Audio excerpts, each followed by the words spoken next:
Hey, all you little people out there, it's the main man himself here, the Chaotic Heel, about to show you one of the closest chaotic matches I have ever done. Like always, we have my hard hitting Danian team against an even harder hitting Overworld team. And what a match! Let's go over the teams first. On my side, I have the Danian Queen herself, one of the best support cards for Danian, Elixia. Right next to her at the top, I have Yeholden. Yeholden does some great hive support. Below him, the damage dealer himself, Lore. And my main attackers are two Arabeaks, great water support, and Nimi, a kind of rookie card I'm trying out. The Overworlders have two Gronmores, two Tank of Toborns in training, Garv, and a card I don't normally see, Lystone. So, not looking great for me already. He's got me down to, almost half health, but I do the same with a Caustic Cascade. A great opening hand, a Swarming Destruction, and then two Caustic Cascades, some of my best attacks. So there's Force Balls. I'm already down to 15. I know I can do 30 to him next turn and take him, potentially KO him with Lore. He does, for one Mudjik counter, he does 10 damage. So he can do 30 damage each match because he has 3 Mudjik counters. So there's Caustic Cascade and my Lore. So he has to heal, or this Gronmore is already knocked out. So there's Geo Flourish. So I'm getting his Mujiks out of them already, which is always good to do. Always try to get your opponent to use up his resources quick and fast, but reserve yours. A tip that the main man needs to listen to more, especially in this match. I don't think it would have been as close if I had played my Mujik a little bit better, especially in this match. It's in this fight with this Gronmore itself.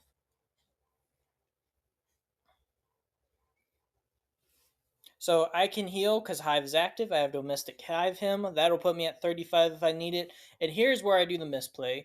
Tidal Surge would have done 0 damage to me, but I'm so worried that, I'm going to heal. But he's going to use his Cannon Casualty. His Lifestone has a Heptad's Crown. A nice little combo to do. Heptad's Crown that you use, any tribe's music. It just does 10 damage to that one creature.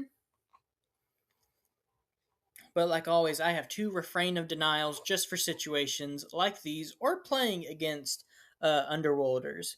So this would have let me knock him out because Tidal Surge would have done 0 damage, but instead I misplay New Song of Symmetry to heal 10. Not great, and this definitely would have helped me in the next, or not the next, but a future little fight, having this Song of Symmetry. But I guess you could argue if I had a new Song of Symmetry, he could have used the Song of Resurgence, and that would have put him at 35 health. But who knows what'll happen? Hindsight's 2020. I think it's a misplay because I'll point out when I think it would have been used. So I used Rest Toxic, got the KO on Gronmore. Gronmore is probably in the top 10 of all time Overworld cards. He just hits like a truck. He has Fire 5, super high wisdom, and a staple for high wisdom attack decks, and just a great attacker with that Fire 5. So now I'm debating what I do. It's my turn. I have a Song of Surprisal, so I can go into his back row, or I can target, his Tank of Toborn in the front, or a Gronmore. I know I'll get initiative, because at the Hive Gallery, it's Earth. So I'm going to go ahead and use Song of Surprisal, and go into this Tank of Toborn with 2 Mujik counters, trying to get rid of all available Mujiks he has. Which still, still would have came up. So there we go. So I'm going to get initiative. I have 2 great attack cards in hand, Swarming Destruction and Deluge of Doom. Deluge of Doom, my second best attack card. And it lowers his courage as well. So I will win challenges on him for courage with my Rest Toxic and Shadow Strike. So he's already, taking him down to almost half health. Great way to start. So there's Aftermath Fiend. So he is kind of admitting, hey, you got this, Good Gonna go ahead and use my Rest Toxic because I know it's not gonna do squat against Grindmore. Grindmore has super high stats, so challenge cards, unless somehow you match them, ain't gonna do good. And there's already the knockout. So here I'm thinking I'm in the driver's seat. I just took out, a Grindmore, a Tangith. I still have 20 damage I can do with lore. Alexia's still got 2 music counters on her, and I haven't lost a single creature yet. Oh, but how arrogance, shows us all, as you'll see in just a minute. But yeah, moving all my creatures up. Yeholden's pretty much done at this point. I've used his 2 magic counters up, but he'll show you what he can do. Using my Nimi up, he's still relevant. He gains health and discipline based off how many Mandiblores, and as everyone should know, Elixia's Muge counters count as Mandiblores. One of the reasons I put Yeholden in the deck is so I can conserve her music counters for Nimi himself. So now we're at Kairu City. Not great because all of his creatures will gain 10 energy, so that's just a little bit more damage I have to do. So here's Grandmore right here. And there's I don't know what more to say about Grandmore. He's scary. He is one of those cards that, Underworlders fear, Danians don't want to mess with, and Mepedians use their invisibility to run away against him. So, I'm thinking I might already be losing this. I activate Hive, that'll put me at 40, and I can heal because of this. Domestic Hive him can only work as good when Hive is activated, which is the only bad part about it. So I'm already at 15 health. Not looking great. Not looking great. I if I drew Ice Disc, that would have been one thing, but I'm only going to be able to put him at half, and he gets another attack. So there's a chance. There's a chance. Let's see what attack he does. It's all about what attack he does. If he does something super weak like a Shadow Strike of his own, I'm going to win it. But there's Perplexing Heat. That would deal 30, so that would put me at 5. So I'm, take your chances, you know. I'm going to go ahead and heal. That'll put me at, let's see, that'll put me at 35, so I will survive by 5. But I used Alexia's last music counter.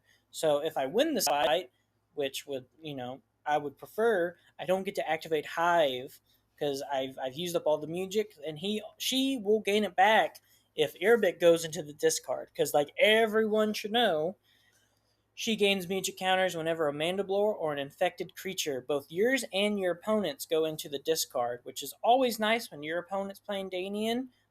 It kind of gives this deck the edge with Demi because he can grow massive when, your Alexia's got like 6 Muges on her. So this would have been a KO, but he's using a Song of Resurgence. Not great, but it's great that I'm making him use all that.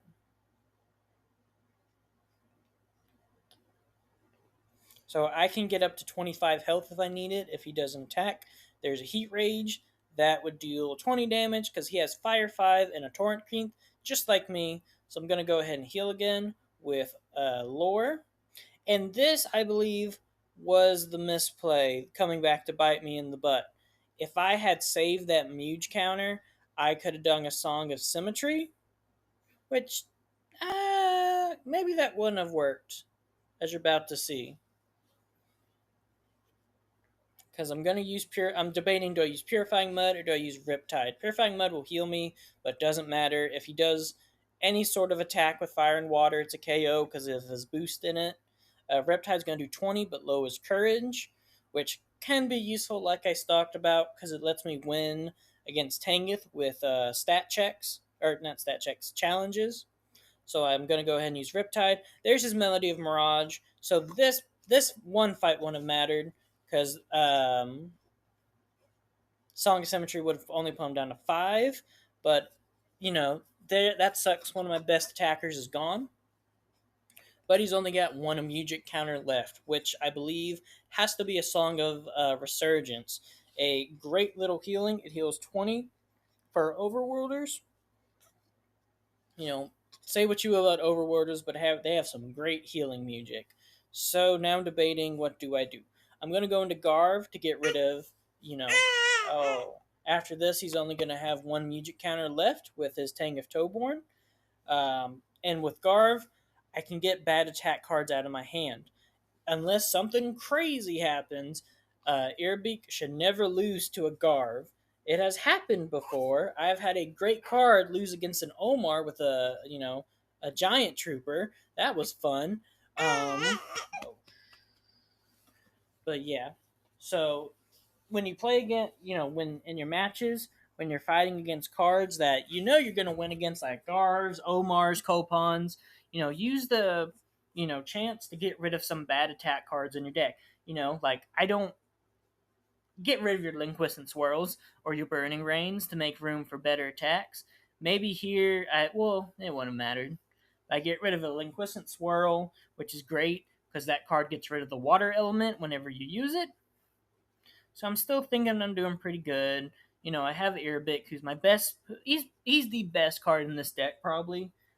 He hits super hard. He has Water 5, so I always give him a Turn Creep, which gives him Water 10. So whenever I do a Water attack, he's doing 10 damage instantly, which I think's really good.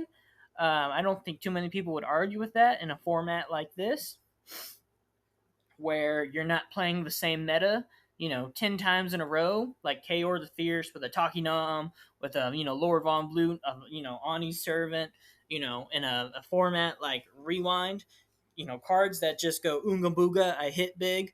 Very, very, very good, in my opinion. But I'm moving everything up, including my lore, because Alexia can kind of use lore as a meat shield. So Kordak falls. Let's see who he chooses to fight. Probably he'll use his Gronmore to go into, eat my Earbeak, which luckily I can use my Nimi as a kind of sacrificial lamb. Why do I do this? Because Nimi's going to lose the fight, which, sucks, but I would rather Earbeak fight one of his creatures on my own terms with my own location. And there goes the Flaming Coals. Yeah, Nimi's not winning this. I'm not going to go waste the music. There's Burning Rain. Just get the bad attacks out of my hand. At least when Linguistant Squirrel can get bumped up to 20 with Irabik. So, boom, another frontline fighter gone in just 2 hits.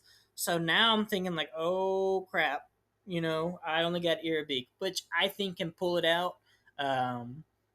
More so if there wasn't that Gronmore. Again, Gronmore is just a phenomenal card to, fight against and fight with. I just got him. W on me, Mount Pillar, so I don't have to use my music counter with Elixir because Hive activates automatically.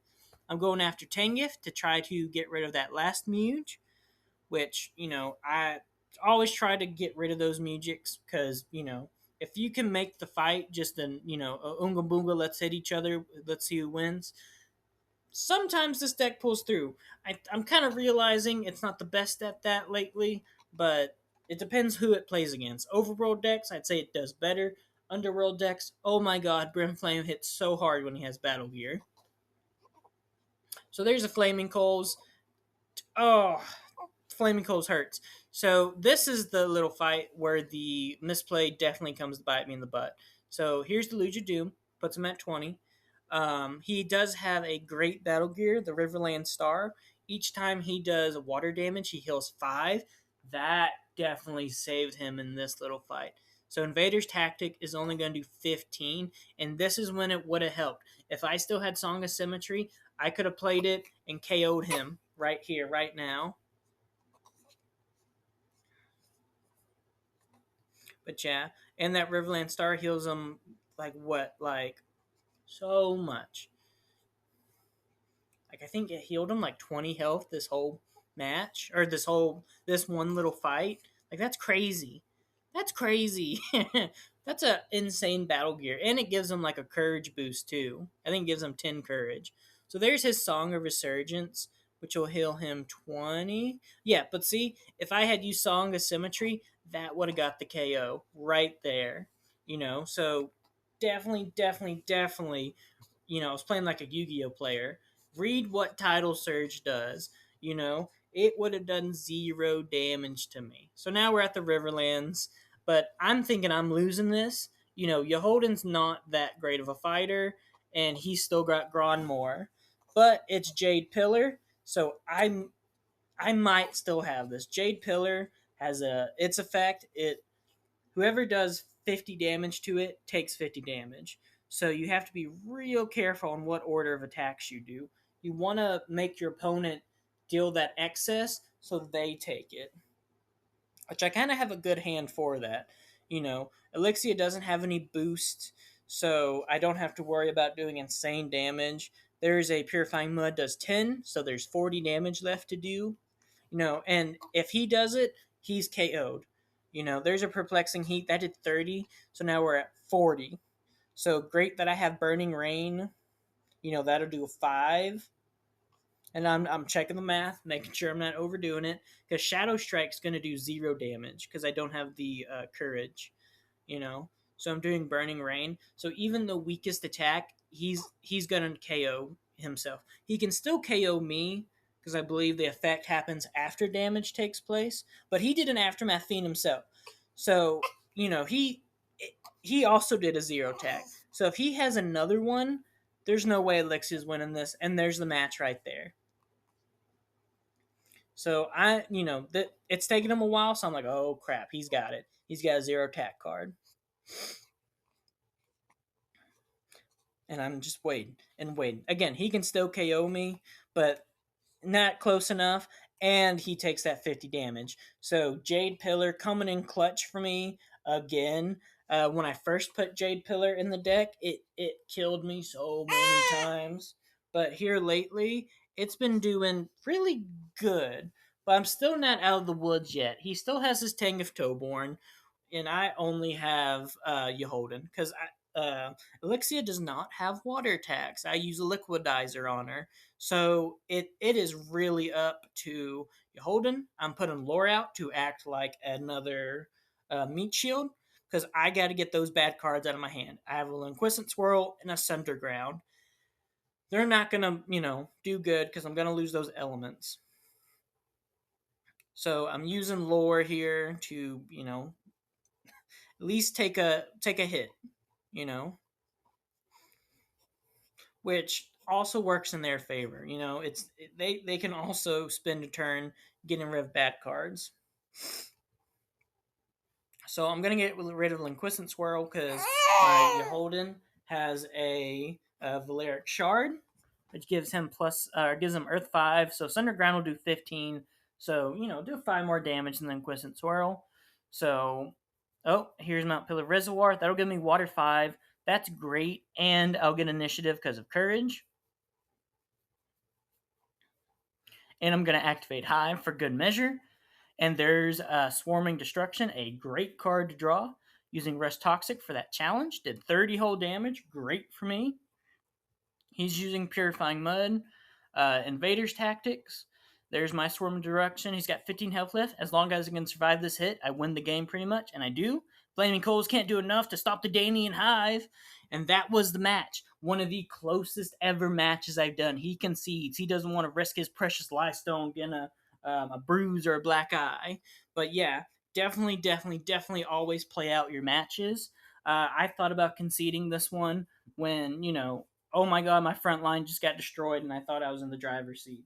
But and here until you hear that bell ring, you stay in the drome, you lock in, and you hit them with your best cards. Because here at the NCO, this is where the big boys play. And that's the bottom line.